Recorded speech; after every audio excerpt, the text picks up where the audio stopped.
Opa! Meu nome é Manuel e sejam bem-vindos ao Budgetório. Pro vídeo de hoje eu trouxe um assunto que eu particularmente adoro assistir quando eu procuro conteúdo de Magic, e é a segunda vez que eu trago isso aqui. São comandantes baratos e pouco utilizados. Assim você pode conhecer algumas figurinhas legais, num vídeo bem descontraído, com uma reviravolta dessa vez, pois ao contrário do primeiro vídeo, eu estou trazendo aqui os seus comandantes desconhecidos. Porém, quais foram os meus critérios aqui? No geral, eu escolhi 4 comandantes, 8 sugeridos para apoiadores do Budgetório no Apoia-se e 4 dos comentários do último vídeo sobre comandantes desconhecidos. E para estar nessa lista aqui, o comandante precisa ser barato, em torno de R$5 ou menos, e permitir a construção de um deck dentro do orçamento padrão do canal, pois não adianta nada o comandante ser barato se o deck for caro. Para cada comandante eu vou explicar o que ele faz e vou sugerir como montá-lo no estilo dos meus vídeos de melhores comandantes das novas coleções. E também eu evitei aqui trazer comandantes com mais de 3.000 decks no EDH Rec, que é o site que é a maior base de dados online do Commander. Assim eu consigo pegar opções que realmente sejam menos conhecidas. E no geral foi bem divertido montar esse roteiro e inclusive eu recomendo que você comente abaixo o seu comandante favorito, baratinho, para uma possível parte 3 dessa série. E olha só, você não precisa nem ficar quebrando a cabeça com esse tipo de coisa, estilo número de decks, pois realmente, se for um comandante que você não costuma ver na lojinha ou no Spell Table, já tá mais do que pago e eu gostaria de saber sobre essas cartas. Eu não prometo que a parte 3 vai sair rápido, mas é bem provável que ela saia eventualmente. Porém, antes de começarmos, bora pagar as contas. Eu gostaria de lembrar a todos que o Budgetório está no Apoia-se. Com apenas R$5 por mês você acessa o nosso grupo de WhatsApp para conversar sobre Magic, jogar mesões e com valores maiores ainda você pode sugerir temas de vídeo e ter o seu deck analisado por mim. Isso tudo e muito mais no apoia.c/budgetório-cmd. Não menos importante, estamos fechados com a 3D Universe Deck Boxes, trazendo proteção e beleza para o seu setup gamer com caixas personalizadas impressas em 3D. E todo mês um apoiador do canal de qualquer lugar do Brasil que nos segue no Instagram será sorteado para receber uma box. Então vem fazer parte da família 3D Universe e do Apoia-se. E no mais, vamos para os nossos comandantes baratinhos e desconhecidos, que não estão em nenhuma ordem específica.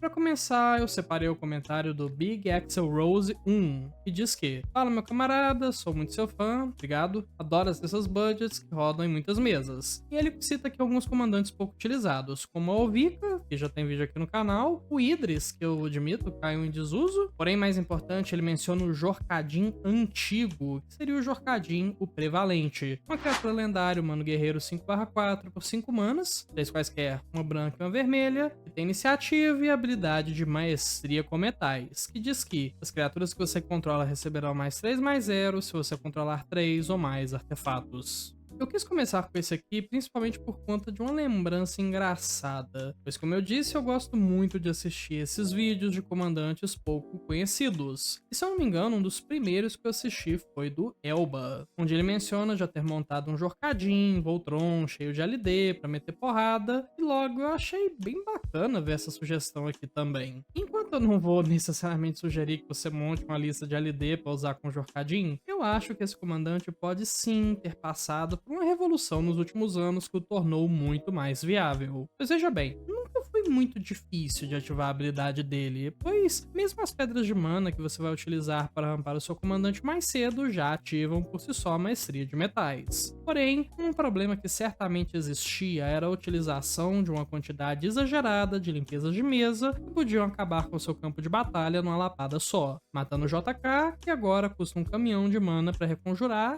e desativando sua maestria de metais. Em tempos mais recentes, não somente o número de globais no Commander tem diminuído, deixando sua mesa mais intacta, como também temos muito mais criação de fichas de artefato, de forma que até mesmo se você perde a sua mesa para um global, não demora muito para estar tudo de volta ao jogo. Junta isso com o fato de que agora Boros é extremamente mais competente em compra de cards do que alguns anos atrás, e o deck do JK tá bem mais forte. E no geral, eu ainda ainda acho que um Voltron com ele funciona, sim, porém, nesse orçamento eu focaria em utilizar criaturas artefato e criação de fichas para finalizar o jogo com efeitos espalhafatosos e coisas que se baseiam na quantidade de artefatos que você controla. Basicamente, começa botando uns artefatinhos na mesa, tópteros, servos, esse tipo de coisa, e já desce o JK pra meter porrada indiscriminadamente, com iniciativa ainda, o que garante que vai ser horrível de lidar com tudo isso. O Jorcadinho é o seu finisher, Voltron ainda funciona, mas um agro de artefatos é uma opção bem saborosa também. Polucrano Desacorrentado, sugerido pelo André Sicuro no Apoia-se. Uma criatura lendária, zumbi hidra 0/0 por 4 manas, dos quais quer preta e verde, e tem 4 habilidades, onde a primeira diz que Polucrano entra no campo de batalha com 6 marcadores +1/+1, e ele escapa, em vez disso, com 12 marcadores +1/+1. E a segunda diz que, se algum dano seria causado a Polucrano enquanto ele ainda tem um marcador +1/+1, previna aquele dano e remova uma quantidade de marcadores +1/+1 dele. E a terceira diz: pague um mana qualquer, um preto e um verde, Polucrano luta contra outra criatura alvo. E por fim, a quarta habilidade dele, que custa 6 manas, uma habilidade de escapar, que pede que você exile 6 outros cards de seu cemitério. Sendo provavelmente uma das opções mais desconhecidas que a gente vai ver hoje, com cerca de apenas 300 decks no EDH Rec, o Polucrano é uma cartinha peculiar que tem muito potencial de fazer maldade se você builda ele direito. Em primeiro lugar, nem 6, nem 12 marcadores +1/+1 são pouca coisa, então esse bicho é grande. Porém, podemos tanto proliferar quanto dobrar esses marcadores com algumas figurinhas em específico, tornando ele tão maior assim nesse processo. Porém, uma pegadinha que eu gosto mais ainda aqui é o fato de que ele menciona que, se algum dano seria causado pelo crânio enquanto ele tiver um marcador +1/+1, previna aquele dano e remova aquela quantidade de marcadores +1/+1 dele. Porém, se dermos proteções pro bichão aqui, passamos a ter uma segunda habilidade de substituição que previne dano. Para quem não joga Magic há muito tempo, sempre que temos 2 ou mais habilidades modificando um mesmo evento, temos que escolher a ordem na qual elas vão ocorrer, ou pelo menos costuma ser assim. Logo, podemos escolher a prevenção da proteção primeiro, vai zerar o dano que seria causado à nossa Hidra, e logo em seguida deixamos a habilidade de proteção dele aplicar, fazendo com que nenhum dano seja prevenido e nenhum marcador seja removido. Nessa mesma linha de raciocínio, a gente tem outros efeitos que também previnem dano às nossas criaturas, deixando esse bicho aqui atacar impunemente. Porém, o Polucrano é tão mais do que isso, pois, sinceramente, tá tudo bem se ele perder alguns marcadores, é fácil consegui-los de volta. Você pode fazer isso de maneira tão simples quanto escapar ele, pra ele voltar com 12 marcadores. Você pode usar mais cartinhas de marcadores +1/+1, etc. O céu é o limite. O fato é que esse bicho interage bem com tudo que se importa com bichos grandes, podemos sempre reconjurá-lo por 6 manas, e ele é uma máquina de remoção para criaturas inimigas, gerando um potencial político altíssimo, e de Voltron também. Tá imbloqueável, bota uma sopa quente nele pra ver o que é bom. A gente vai passar para mais um comentário, dessa vez do Astro8056, que diz que: eu gosto de jogar de Simic com marcadores e proliferar, e um comandante que eu mais gostei de jogar foi o Vorel da Cepa do Casco. Ele diz que já tentou achar a lista deles, mas são poucas, pois geralmente o pessoal dá preferência ao Exure nesse tipo de estratégia. Pra mérito de ler, né, o Vorel da Cepa do Casco é uma criatura lendária, uma Nutritão 1/4 por 3 manas, uma qualquer, uma verde e um azul, com a sua habilidade que diz que pague verde e azul, vire ele, dobre o número de cada tipo de marcador no artefato, na criatura ou no terreno alvo.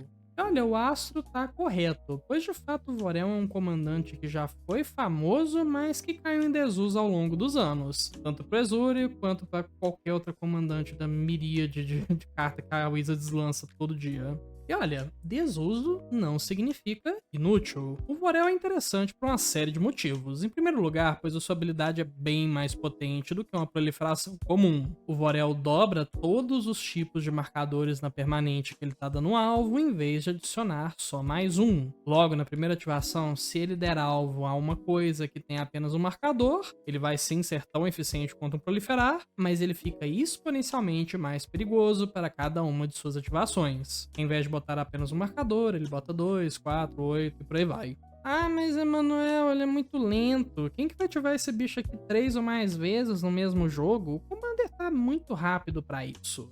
E olha, escrito hipotético pessimista. De fato, o Commander tem ficado bem mais rápido ao longo dos anos. Porém, o Power Creep também nos trouxe melhores efeitos para desvirar coisas. Como, por exemplo, a carta Ferroada do Senhor dos Anéis, que é meio que a estrelinha desse tipo de efeito que saiu recentemente. Logo, podemos aproveitar desses efeitos mais potentes e aprimorados no geral para ativar o Vorel mais vezes. Porém, nós também temos mais alvos que são interessantes para usar a habilidade dele. Um Vorel pode, por exemplo, machucar alguém dobrando os marcadores do um anel dessa pessoa, ou tutorar mais cedo com a caixa enigmática desconcertante, ou melhorar qualquer uma das lands criaturas com marcadores que a Wizards já fez, artefatos com Sunburst. As possibilidades são muitas. O Vorel é o melhor comandante de marcadores em 2024? Não, certamente não. Mas eu daria uma chance pra ele, pois o preparo da estratégia é ok e a recompensa pode ser gigante.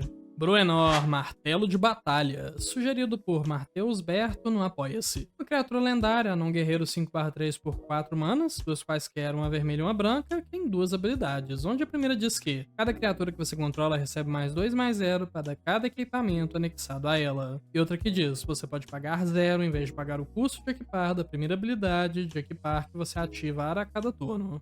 Engraçado, né? O Jorcadinho é um deck de artefatos, o Vorel também pode interagir com alguns artefatos bem quebradinhos, e agora a gente tem um deck de equipamentos. E parece que esse tipo de permanente é roubada, né? Mas deve ser só a minha imaginação. Bruenor é um comandante da variedade de decks de equipamentos que eu gosto mais, que são equipamentinhos menores, equipando várias criaturas ao mesmo tempo, em vez de botar tudo num bicho só que pode acabar morrendo por um efeito forçado de sacrifício. E não somente isso, né? Essa é uma modalidade de deck que recebeu muito suporte ao longo dos anos. Porém, a comandante que é mais famosa por fazer isso, que é a Akiri, procura jogar muito mais seguro, tendo proteção e compra de cards. Que é bom, não me leve a mal, mas eu gosto de uma maldade. E o Bruenor te deixa equipar de graça e aumenta a criatura. Logo você pode focar em equipamentos que deem efeitos e habilidades, em vez de equipamentos de crescimento. Por exemplo, esse tipo de deck montado com a Akiri prefere usar martelo de batalha dos Loxodontes ou até mesmo uma espada de Mirrodin para garantir que seu bicho é grande o bastante para se virar. Porém, com o Bruenor, até mesmo uma espada grande de Tyr seria interessante ao virar um bloqueador e botar um marcador no bicho que é equipa, fazendo que ele vire no mínimo uma 3/2 ou uma 4/2. E sinceramente, nem seria necessário utilizar aqui uma espada daquelas mais caras, de 70 conto, sabe? Fogo e Gelo, eu fiz vídeo sobre elas recentemente. Pois, até mesmo uma comunzinha, tipo Manto Assombrado, já daria vigilância, atropelar, ímpeto, +2/0 pra um bicho caso o Bruenor tivesse na mesa. E é por isso que eu gosto tanto dele. Ele pega muitos equipamentos que são considerados bofeira, descartáveis, dispensáveis, e dá uma casa pra eles. E por si só, sempre é algo muito legal de se observar. No fim, ele ainda permite que você economize mana nas suas ativações, pois o primeiro equipar de cada turno seu é 0, e pode te dar mana pra dar resposta, proteger suas coisas, ou até mesmo comprar mais cards. Isso tudo sem necessariamente ser excludente com os equipamentos que são maiores também. Pois por mais que eu tenha falado, equipamentinho, não sei o que, pois eles de fato funcionam de maneira excelente, você pode equipar de graça um malho dos enclaves celestes, por exemplo, ou até mesmo o próprio martelo dos Loxodontes, que eu mencionei mais cedo, que também não vai ser nada mal. E fica a dica, se possível, tenha formas de dar iniciativa ou golpe duplo para os seus bichos, pois aí você não precisa nem se preocupar em aumentar a resistência dos bonitos. Passando para mais um comentário, a gente tem aqui o Zeca2255, que tá sugerindo para uma parte 2 a Mosto, a mãe de ataque, pois dobrar as mágicas de fazer bichinhos e depois dobrar mágicas de ultrapassar ou X de dano pode ser interessante. Vamos ler aqui, né? A Mosto, mãe de ataque, é uma criatura lendária, Goblin Xamã, 3/3 por 6 manas, 4 quaisquer e 2 híbridas de vermelho com verde, e ela tem 2 habilidades, onde a primeira diz que, quando o Mosto, a mãe de ataque, entrar no campo de batalha, crie 2 fichas de criatura vermelha e verde 1/1 do tipo Goblin Guerreiro. E a outra habilidade diz que, cada mágica instantânea ou feitiço, vermelho ou verde, que você conjura, tem Conspirar. E aí o textinho te lembra, né, que conforme você conjura essa mágica, você pode virar 2 criaturas desviradas que compartilhem uma cor com ela. Quando fizer isso, copia a mágica. Você pode escolher novos alvos para a cópia. De novo, temos uma carta aqui que é muito especial pra mim, pois eu joguei por mais de anos com um deck da Mosto. Começou com um deck de Burn, onde eu copiava mágicas de dar dano e eventualmente fechava com a mágica de X de dano, igual o comentário mencionou, porém o deck acabou se tornando algo muito maior com o passar do tempo. Mas vamos com calma, pois eu quero explicar qual que é a premissa da Mosto costumeiramente. Pois eu sinto que ela difere dos outros decks de Spellslinger, onde é muito comum focar na consistência dos turnos iniciais, garantindo que você vai encontrar as cartas de preparo necessários para sua estratégia rodar, levando inadvertidamente ao seu fim de jogo. Pois nesse tipo de lista, assim que a gente, entre aspas, faz o carro pegar, é muito fácil continuar andando com ele e chegar no nosso destino utilizando todo tipo de patifaria que copia mágica instantânea, feitiço, combo, esse tipo de coisa. E a Mosto, por outro lado, não sofre tanto desse setup complicado. Sabe por quê? Pois o único preparo que ela precisa é de juntar bicho e mana, coisa que às vezes até mesmo vem na mesma carta. Logo, o deck dela apresenta uma grande consistência quando utilizamos muitas coisas para criar fichas, que pode variar, sei lá, de um ataque da mini horda até mesmo a um enxame de cascudos, que sequer é uma mágica instantânea ou feitiço. E assim que a gente monta a nossa mesa, o que eu vou enfatizar, não demora para acontecer, a gente desce a comandante, todas as nossas mágicas podem passar até o dobro de efeito. Logo, aquele ataque da mini horda cria 6 goblins, seus ultrapassar dão mais 6, igual falou no comentário, e por aí vai. A Mosto é consistente, ela finaliza jogos com pouquíssimo esforço, e temos um deck que combate um dos maiores problemas de Spellslinger, que não é ter presença de mesa cedo e sofrer para decks agro. Tudo isso num pacote só. E a única coisa que temos que abdicar, sinceramente, é utilizar anulações e outras peças de sinergia azuis. É uma cor bem tradicional de Spellslinger. No primeiro ponto, a gente tem bastante anulação vermelha já. E o segundo ponto, que é sentir falta das cartas, é real. Algumas delas de fato fazem falta. Mas, veja bem, primeira vez que você fizer um geyser de mana, conjurar uma Mosto, pagando só vermelho, pois ela tem mana híbrido, e já meter uma recompensa de bronze, eu te garanto, você vai esquecer bem rápido da falta do azul. Greta, flagelo da Docilândia, sugerida por Arthur Mikael no Apoia-se. Uma criatura lendária, humano guerreiro 3/3 por 3 manas, uma preta, uma qualquer e uma verde, que tem 3 habilidades. Onde a primeira diz que, quando Greta, flagelo da Docilândia, entrar no campo de batalha, cria uma ficha de comida. A segunda diz que, pague uma verde, sacrifica uma ficha de comida e coloca o marcador +1/+1 na criatura alvo, ativo somente como feitiço. E a terceira diz que, pague uma preta, uma qualquer, sacrifica uma comida, e você compra um card e perde um ponto de vida. Olha, parece que coleção sim, coleção não, eu tô aqui falando sobre ficha de comida. E com Eldraine e Senhor dos Anéis saindo com menos de um ano entre si, isso é meio inevitável, sabe, de acontecer. No entanto, num mar de deck de comidas, eu acho que a Greta é uma opção bem bacana pelo que ela oferta e pelo custo de mana. Decks de comidas são majoritariamente decks de criaturas, pois, no geral, quem cria as comidas são bichos. E aqui nós temos uma habilidade que, por um mana e uma comida, consegue crescer permanentemente qualquer uma das nossas criaturas, que é bem legal na minha opinião, e serve também para crescer a Greta, que pode se tornar uma ameaça Voltron em jogo. Porém, além disso, a gente tem a opção de sacrificar essas fichas para comprar cards e perder vida. Logo, nosso comandante dá uma suavizada na parte de compra da nossa lista, sendo que podemos, por exemplo, passar o turno com 2 manas desviradas para dar uma resposta e, se não for necessário, a gente compra uma cartinha. Só lembrando, é claro, que a parte de botar marcador só pode ser ativado como feitiço, então a gente não pode fazer isso especificamente na passada. E outro fator aqui que é uma grande sinergia são as cartas que nos deixam transformar comidas em geração de mana, pois a gente não precisa virar a comida para sacrificá-la para a habilidade da Greta, ou até mesmo virar a própria Greta. Logo, se a gente mete uma noite da vingança dos doces, podemos virar as nossas comidas para gerar mana e sacrificá-las, usando esse próprio mana, e já crescer o nosso time. Sem falar de outras sinergias com a própria noite e outras cartas de comida, né, que crescem tudo. De fato, assim, tem um banquete inteiro para escolher nesse tipo de tema. Eu vou ser sincero, se parece que a Greta não tem nada de especial, é mais ou menos esse o objetivo, mas ela também não peca em nenhum ponto e nem chama muita atenção. E pra mim, esse é o tipo mais perigoso de comandante no casual. O povo esquece que ela tá lá, mas quando a estratégia é estabelecida, a vitória é certeira. Mais um comentário, Daniel Senna 3157, que diz que uma comandante que tem pouco mais de 1000 decks na EDH que eu acho que poderia ser utilizada é a Sasaya, ascendente Orochi. É só você ter 7 terrenos na mão que ela gera muito mana. Só lendo na carta, a Sasaya é uma criatura lendária, monge cobra 2/3 por 3 manas, uma qualquer e 2 verdes, e possui a curiosa habilidade que diz que revela sua mão. Se você tiver 7 ou mais cards de terreno na sua mão, vire Sasaya, ascendente Orochi. E se você fazer isso, você vai, virar ela 180, e o outro lado é um encantamento lendário chamado Essência de Sasaya. Com a seguinte habilidade: sempre que um terreno que você controla for virado para obter mana, adicione um mana adicional de qualquer tipo que aquele terreno produziu para cada outro terreno que você controla com o mesmo nome que ele. Esse comandante vai ser mais rapidinho de falar, pois a sua estratégia é simples, mas poderosa. Um verdadeiro canhão de vidro que arrebenta os outros, mas pode quebrar fácil. A Sasaya tem uma das habilidades mais estranhas que eu já vi no Commander, pedindo que você revele a sua mão, e se tiver 7 ou mais florestas, querendo ou não, são os terrenos que a gente consegue ter múltiplas cópias num deck verde, e se você conseguir fazer isso, você pode gerar mana exponencialmente.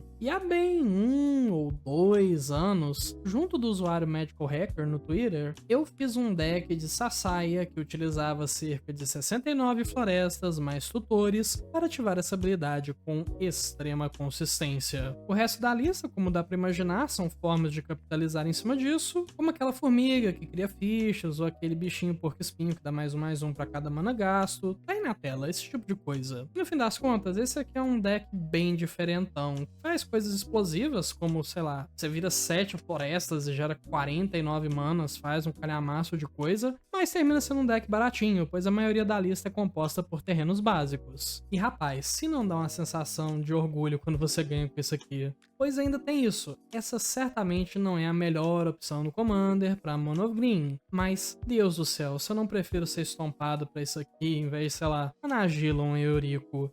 Por fim, eu quero falar aqui sobre o Volrath, o Ladrão de Formas, que foi sugerido pelo Matheus Tonini no Apoia-se. Uma criatura lendária metamorfo 7/5 por 5 manas, dos quais quer preta, verde e azul, ou seja, Sultai, tem 2 habilidades, onde a primeira diz que, no início do combate no seu turno, coloque o marcador +1/+1 e até uma criatura alvo. E a segunda habilidade diz, pague 1 e até o seu próximo turno, Volrath, o Ladrão de Formas, torna-se uma cópia da criatura alvo com um marcador, exceção de ser 7/5 e ter essa habilidade. E senhoras e senhores, esse aqui pode ser conhecido como Volrath, o Ladrão de Formas, mas se você me dissesse que ele é o rei do dedo no do e dedaria, eu acreditaria completamente em você. Mas pensa num bicho que dá trabalho, que é criativo, é cheio de combinhos, manhas. Eu amo ele.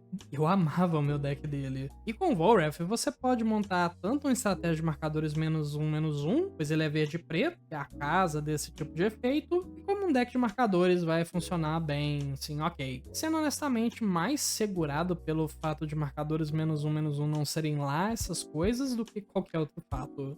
Porém, mais especificamente, a lista que eu já montei era um deck temático de clones e funcionou muito bem pra mim. Você monta aquele núcleo, de clones que consegue copiar qualquer criatura da mesa para copiar a bomba dos seus oponentes, complementa com alguns clones mais baratinhos que copiam apenas as suas coisas para dar volume, e aí por fim você bota a sinergia de marcadores. Parece muita coisa, mas tem alguns tipos de overlap entre eles. Quando tudo isso alinhar, o potencial da lista é revelado e a maldade come solta. Pois sei lá, seu oponente fez uma cavalaria sacode lua, que tal em resposta ao dano você fazer um clone com lampejo da cavalaria e já ter a sua própria mesa bufada. Ou então, sei lá, que tal você apresentar o seu amigo Tetsumoki para seus oponentes repetidamente só por uns marcadorezinhos. Ou melhor ainda, transforme o Volrath num mestre biomante e veja a paladaria comer solta. É sério, todos os comandantes dessa lista merecem o seu próprio vídeo, mas o Volrath em específico merece mais ainda do que os outros, na minha opinião.